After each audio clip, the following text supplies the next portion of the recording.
So, very good afternoon to all of you. And today we will start the Westland, and this is an introductory class on Westland.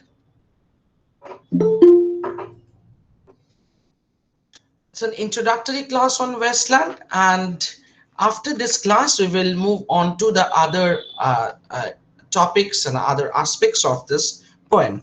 Now, Westland was first published in 1922, and it was published in the Criterion in UK and in the Dial in USA. And later in 1923, it was published by the Worlds through Hogarth Press. That was later in 1923. So Westland is a part of the tradition of modernist poetry, and modernist poetry is that which appeared in the early 20th century with the Imagist movement. Imagist movement was a reaction to the perceived excesses of the Victorian poetry and their formalism and on its style and diction. So if we take up this this Westland as a very good example of modernist poetry, so we will see that the poem it was rather more importantly the symbol of the whole age, signifying a new kind of poetry and poetic revolution in the modern English literature and culture. So Westland became the symbol of the whole age. The poem is a masterpiece of innovative poetic design, and it embodies an entirely new and original poetic technique. So there was a new poetic technique which was entirely new, and there was originality. Now Eliot's view was that every generation should make a poem in its own image, and this is not merely an aesthetically satisfying raison d'etre for the composition of the Westland. So what was Eliot's view? That every generation should make a poem in its own image. Now Eliot actually uttered this, or he believed in this, because he wanted to recognize and validate different interpretations of this great poem by the succeeding generations who observe in its varying images their own predicament. So Eliot wanted that Westland should be interpreted by the succeeding generations according to the milieu, the situation, the time, and the climb of the age where they are living. So the Westland has received a great deal of exegetical and explicatory attention over many years, and and still it continues to be the very to be a thing of great interest to the literary critics and scholars, and some say that it still remains a supreme puzzle poem to some. In Ian Hamilton comments that he himself acknowledged the fact that Eliot, this was what Ian Hamilton said. Ian Hamilton in the book The Westland, Eliot in Perspective, a symposium. So this was Ian Hamilton's essay, The Westland, and it was published in Eliot in Perspective, a symposium, and it was edited by Graham Martin. Graham Martin's book, it contains the essay of Ian Hamilton. That is, the name of the essay is The Westland. Now, Ian Hamilton there says that Eliot wanted the poem to be difficult, and no doubt conceived of its difficulty as an important aspect of its total meaning. Now here I repeat what Ian Hamilton has said. Please note it down. Eliot wanted the poem to be difficult. Eliot wanted the poem to be difficult, and no doubt conceived of its difficulty, as an important aspect of his total meaning. Now, what Ian Hamilton wanted to emphasize is that difficulty in understanding the poem remains a very important part, and a very important part, an important aspect of the total meaning of the poem. The fact that every year we see that critics who want to or who intend to write critical writings on Eliot, they take up Westland as a very important part of their criticism. Now, Eliot's criticism on the Westland has advanced a great deal from the awkward stance of Wyndham Lewis. Now, Wyndham Lewis, what Wyndham Lewis said, that was rather a very important comment on Eliot's The Westland. But nowadays, after we have received so many receptions and critical analysis of Westland, and still that is going on, we find that what Wyndham Lewis said about the Westland was not true in many respects. Now, what Wyndham Lewis said was that the Westland is a crossword puzzle of synthetic literary chronology. So this is what Wyndham Lewis said, that it is a crossword puzzle of synthetic literary chronology and as spurious verbal algebra. So he said that it is a crossword puzzle of synthetic literary chronology, synthetic literary chronology, and a spurious verbal algebra. Now, this particular thing now sounds ludicrous because Westland has come to be recognized as a revolutionary work of art. Now, you cannot ignore the importance, the effect, the influence of Westland by Eliot in modern poetry, or more specifically, in modernist tradition of poetry writing. Now, Ezra Pound, who was rather the main engineer, the architect behind making Eliot's long poem, The Westland. Now, what Ezra Pound said that was what Ezra Pound said, that it is the modern movement. So it is a new kind of poetry for the modern movement. Though the Westland in its final form consists of 434 lines, though the final edition of Westland has 434 lines, Ezra Pound described it as the longest poem in the English language. So Ezra Pound said that it is the longest poem in English language because of what? Because of its profundity, perplexity, and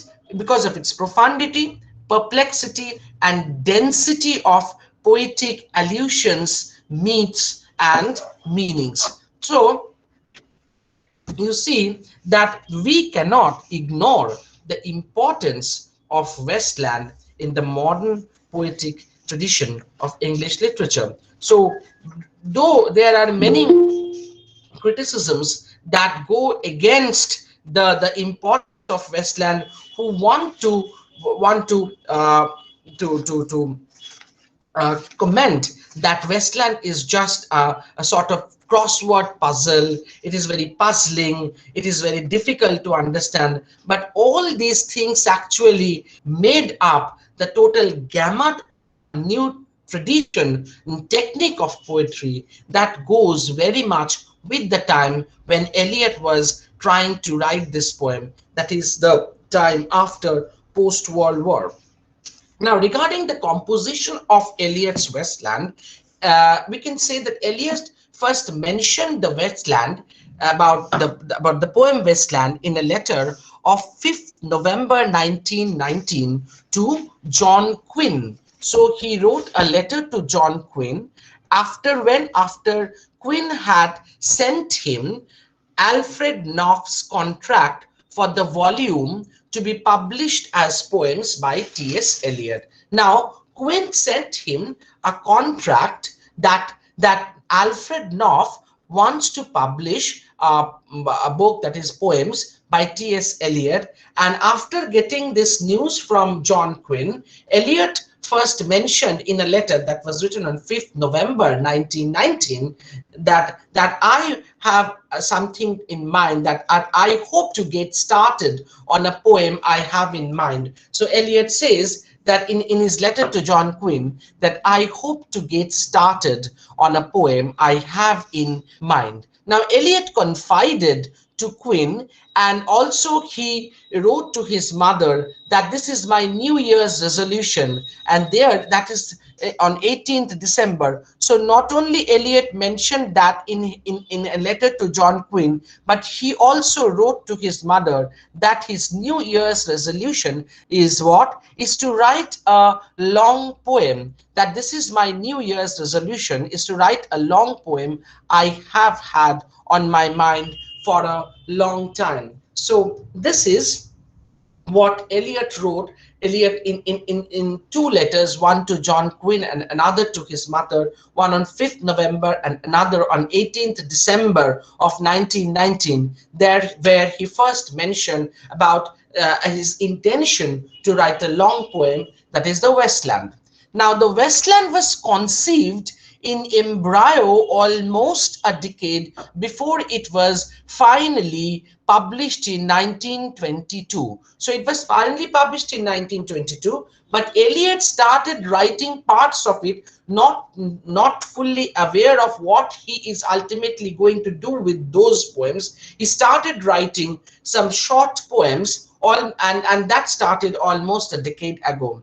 Since at least in 1914, from 1914 onwards, he was consciously writing some short poems, and probably he had in mind, or he had the plan in his mind, that I have to, or have the intention of writing something which is going to break the path of the traditions of English poetry. Now, Eliot had been writing fragments from 1914 onwards, though he started writing various short poems a decade before he started, before Westland was published. Most probably in 1914, Eliot had been writing fragments which were later incorporated into the Westland. So we can find traces of some very concrete traces of short poems in the Westland which were written in 1914. Of them, the three pieces, there are three pieces. They are, please note down, After the Turning of the Inspired Days. One is After the Turning of the Inspired Days. This is one. Number two, I Am the Resurrection and Life. I Am the Resurrection and the Life. And number three, so through the evening, comma, through the violet air. Now, these three pieces, they provided a basis for a considerable section of Westland, that is what the Thunder said. Now, if you read this section of Westland, what the Thunder said, you will get ideas and parts of these particular poems, these three pieces. Now, these three pieces made a considerable section of what the Thunder says. Now, according to Valerie Elliott, it would seem from the handwriting, Valerie Elliott says that it would seem from the handwriting that they were written about 1914 or even earlier. Now, Valerie Elliott says that these three pieces were written either in 1914 or before 1914. Conrad Aiken, another critic, Conrad Aiken recalled that he had, within quotes, Conrad Aiken writes, long been familiar. Conrad Aiken says that he had long been familiar with such passages. And what are those passages? Like, a woman drew her long black hair tight.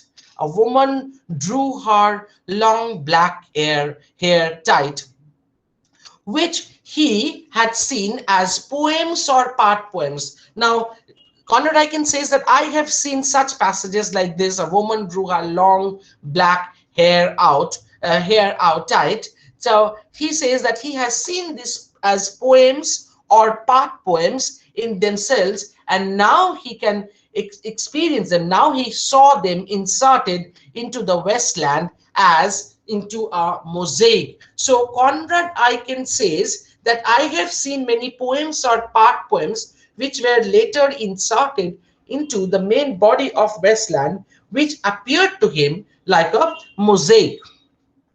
Now, there were some lines from the Death of Saint Narcissus, the another poem, The Death of Saint Narcissus, that went into the section The Burial of the Dead. Now, this from line 25 to 29, lines 25 to 29 of The Burial of the Dead, we have the lines from The Death of Saint Narcissus. Now here Valerie Elliott writes that her husband could not remember. Valerie Elliott was the second wife of T.S. Eliot. That her husband could not remember. Her husband could not remember when he wrote this poem. Now Valerie Elliott could not find out the dates because his husband could not remember that, but it may have been early in 1915. Now Valerie Elliott says that this particular poem, the Death of Saint Narcissus, most probably this particular poem, Eliot did not mention any date, but he says that this particular poem maybe was written in August 1915. Pound submitted it to poetry to the magazine Poetry in August 1915, and it was set up in type, but later it was not published. There was another lyric, the Exequy, included in the 1925-21 draft. There was another lyric, that is the Exequy, that was included in the 1921 draft, that is probably the Lucerne draft, but not retained in the final version. Was probably, so this particular lyric, the Exequy, was also written at this time. The Exequy was inserted into the 1921 draft, but it was not published in the final part. The Death of the Duchess. Now, there's another lyric, The Death of the Duchess, which was written in 1921 for part 2 of the Westland, cannot certainly be dated. You cannot find the exact date of the Death of the Duchess, but it was probably written in London in 1915 or 1916. So why I am giving you all these details, that is because I just want to show that Eliot, not just one fine morning he felt that I have to write something, and he started writing the Westland. It was not like that. He was preparing himself for writing a long poem, and he mentioned that in a letter to John Quinn as well as to his mother in 1919, that I have a plan of writing a long poem. But before mentioning his plan, he was preparing himself for writing this poem, and for that he was writing many short pieces, some short poems or lyrics, which he later included in the main draft of the Westland. And later, when it was edited by Ezra Pound, many of the portions were cut out.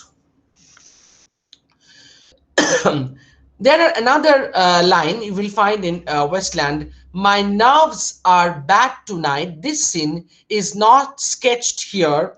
The Phlebas the Phoenician part 4 of Death by Water had been written in its French version, Dans la Restaurant. So this particular point, so you will find that Eliot wrote a part of Westland, which he later inserted into Westland in French, or any other, that was a separate lyric which he later inserted into the Westland, and finally it came out as a pastiche or as a mosaic.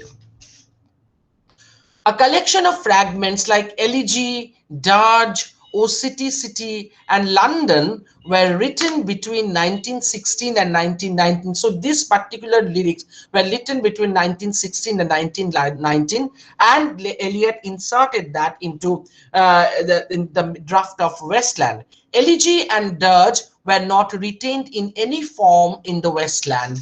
The lyrics like Elegy and Dirge, they were not retained in any part of the Westland. "O City, City," this particular lyric was inserted into part 3, and though London was eventually cut, so he wanted to mention the city London, but it was eventually cut, and it contains the germ of the unreal city. You will get a very important section in the Westland, that is, "O City Unreal," or the unreal city. Eliot does not appear to have worked on the poem during 1920. Why? Because he was put in charge of settling all the pre-war debts between Lloyd's Bank, where he was as an employee, between Lloyd's Bank and the Germans, and he was busy preparing his volumes of essays, that is, The Sacred Woods. So in 1920, before 1920, he was busy writing some short pieces, and he mentioned, and he wrote in his letter that he had the intention of writing a long poem. But in 1920, he became busy with his bank work, where he was given the charge of settling the pre-war debts between Lloyd's Bank and the Germans, and he was also busy preparing his volume of essays, The Sacred Wood, for publication. Now, in the autumn of 1920, Vivian's father became dangerously ill, and that strain and anxiety, Vivian was the first wife of T.S. Eliot, and Vivian's father's illness, that because of that, there was a great strain and anxiety in Vivian, and she broke down. And she was ill during March and April 1921. So from 1920 to 1921, Eliot was up till April 1921. Eliot was busy, and in May she was sent to the seaside for a change. Now, it was while under the strain and tension of this difficult circumstances, so there was a tumultuous situation that was going on in the married life of Eliot. Because of this strain and tension of these difficult circumstances, that Eliot appears to have begun consistently to work on the poem. So amidst this tension and strain, Eliot started writing, he planned to materialize his plan of writing the Westland.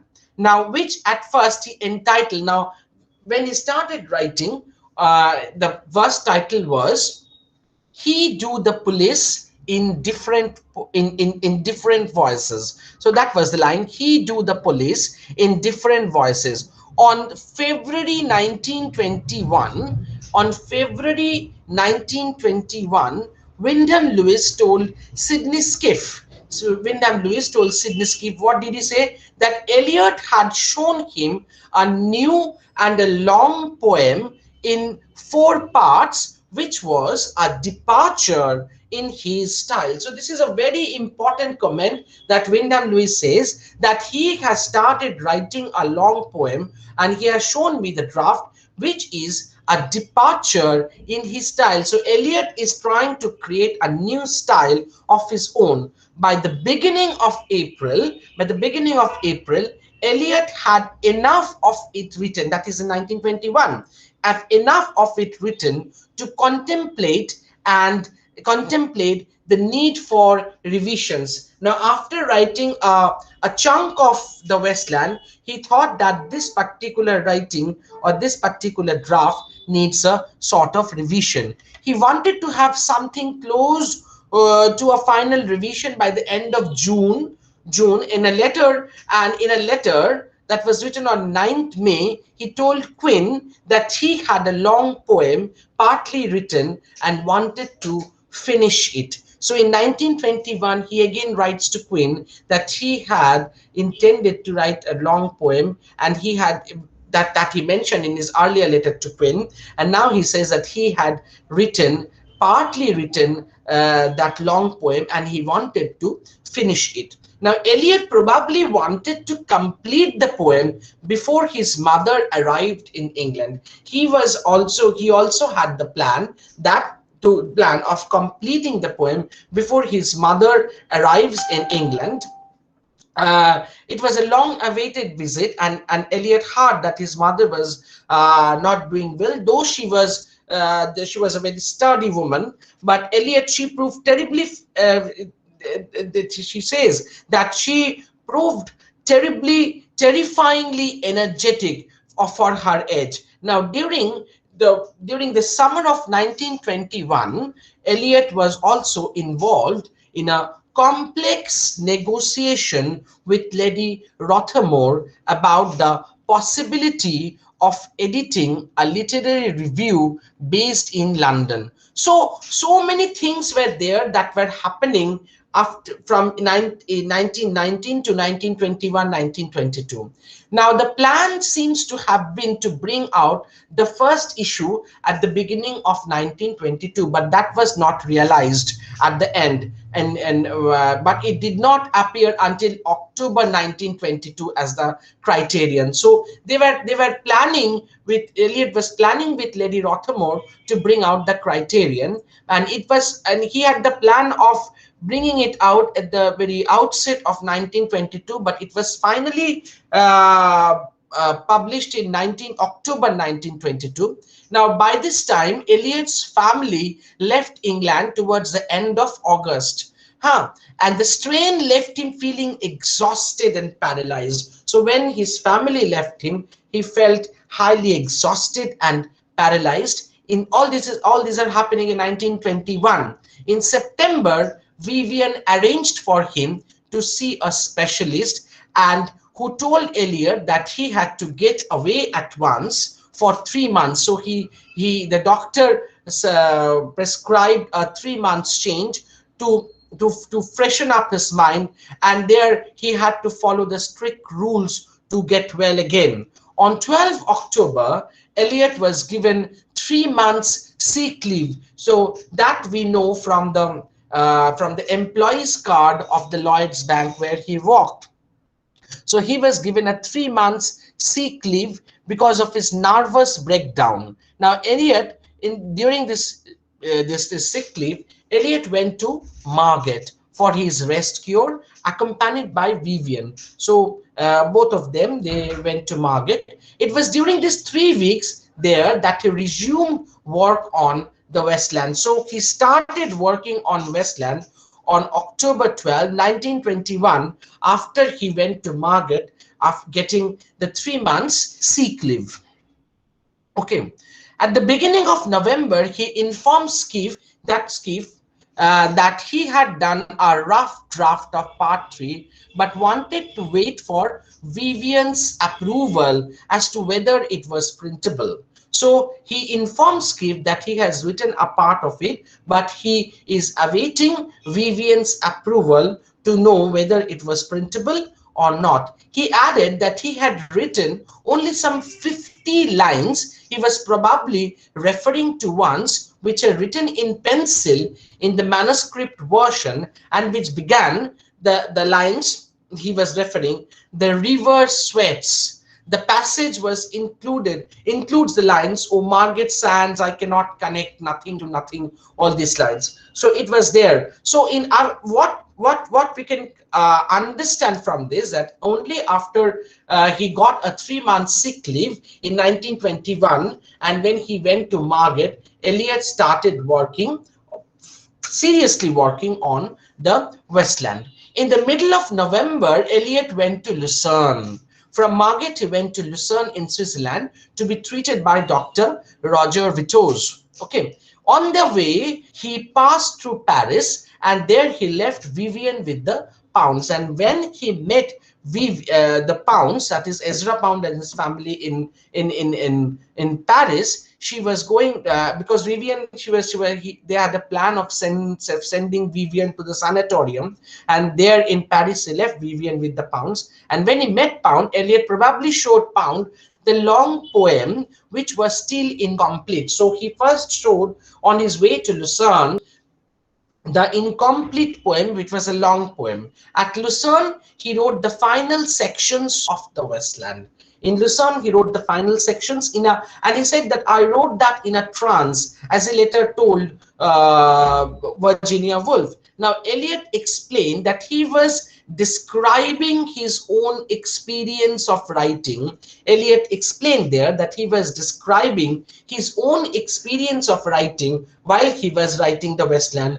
That is while writing the last section of the Westland, what the thunder said in Lucerne when he wrote the Pensives of Pascal. There he says that it is a commonplace. It is a commonplace. This is what Eliot said, that please follow. It is a commonplace that some forms of illness are extremely favorable. He was ill, but he says that these some forms of illness are extremely favorable not only to religious illumination. He says that some forms of illness are not only favorable for religious illumination, but to artistic and literary composition. He says that some illnesses are favorable also for artistic and literary composition.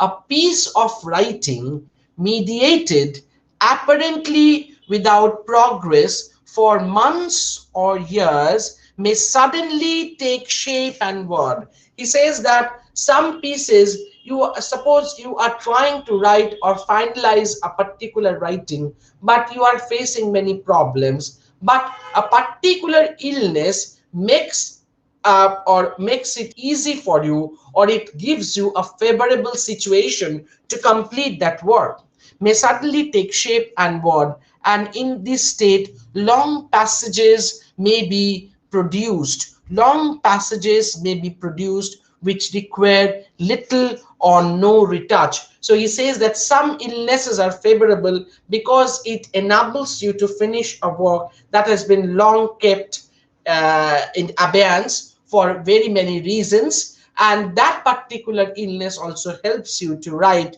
a complete thing, or enables you to complete the whole work. He recalled that while he had made some revisions and chiefly a great many excisions as a result of Pound's criticism. Now Pound got the draft and he started critically started editing it critically. Results of Pound's criticism, the final section of the poem remained, he said, that after, when he wrote the first draft and after that he added many things, inserted many things, and then he gave it to Pound. Now after Pound edited the whole thing, he said that it remained exactly as he first wrote it. Pound in fact approved the manuscript of this section at the first sight, that is the last section, and on the typescript fair copy he made only a few minor suggestions. Because so we will see that the part that he wrote in trance after his illness was less edited, was less criticized, and Pound used his pen to cut through the lines, to edit, to delete certain things, the less in his last section which he wrote during his illness. In the early January 1922, Eliot met Pound again in Paris. So first he met on his way to Lucerne, and then when he was coming back in January 1922, he met Pound again on his way back to London, and probably left the Lucerne manuscript or part of it with him. Now after he went to Lucerne, he did what? He finalized the manuscript, and on his way back home from Lucerne, he met Pound again and gave the Lucerne draft. Pound had now been working on the manuscripts and typescripts for quite some time when Eliot offered the Westland to the Dial on 20th January 1922. He said, what did he say? It will have been 3 times through the sieve by Pound as well as himself, and so should be in the final form. So he said he said that this particular manuscript was sieved through Pound and sieved through T.S. Eliot himself 3 times.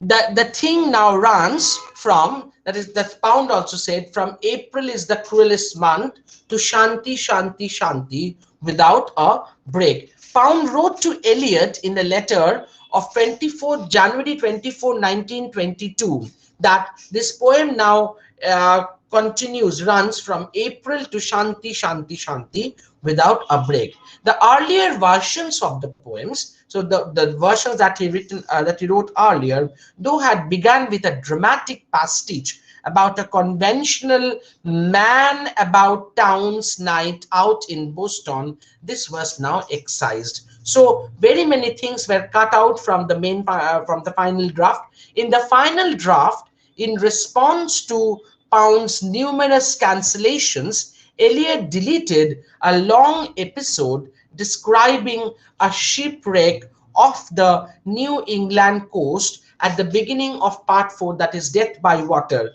So Death by Water now has only the story of the Phoenicians, but at the beginning there was also the story of the shipwreck in the New England coast that was deleted by Eliot himself, which was inspired. Now that particular, this Death by Water, that was which was inspired by Dante's account of the voyage of Ulysses in the Inferno 26. Inferno 26, there was the voyage of Ulysses, and Eliot was inspired by this. On Pound's advice, he omitted 3 closing lyrics of the Lucerne draft. And what are those lyrics? One is song, another is dirge, another is exequy that I mentioned earlier. Pound also advised him not to use Gerontion as the prelude to the poem. So he said that don't use Gerontion as the prelude to the poem.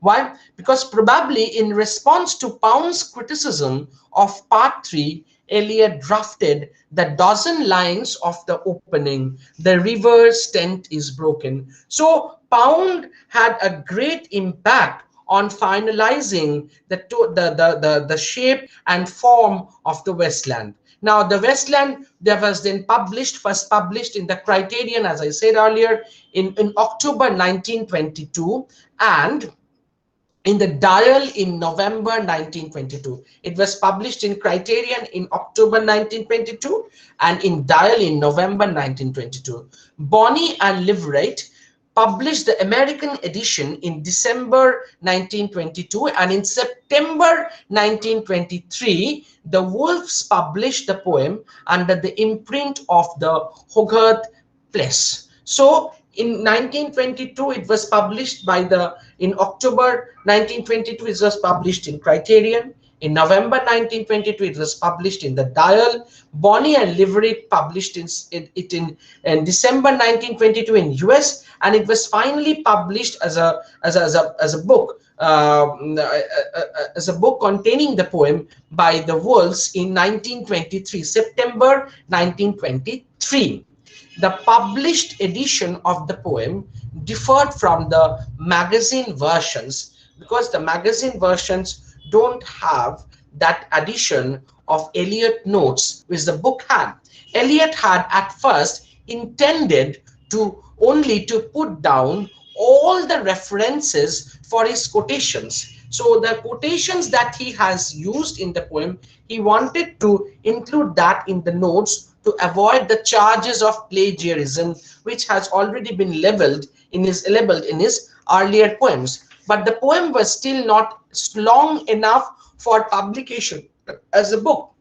So at first, Eliot wanted to give the references of the quotations that he has used to escape from the charges of plagiarism. But still after adding all these references, the poem did not get a sizable amount to be published as a book. So then he added some notes to it, to which he later mockingly referred as remarkable exposition of bogus scholarship.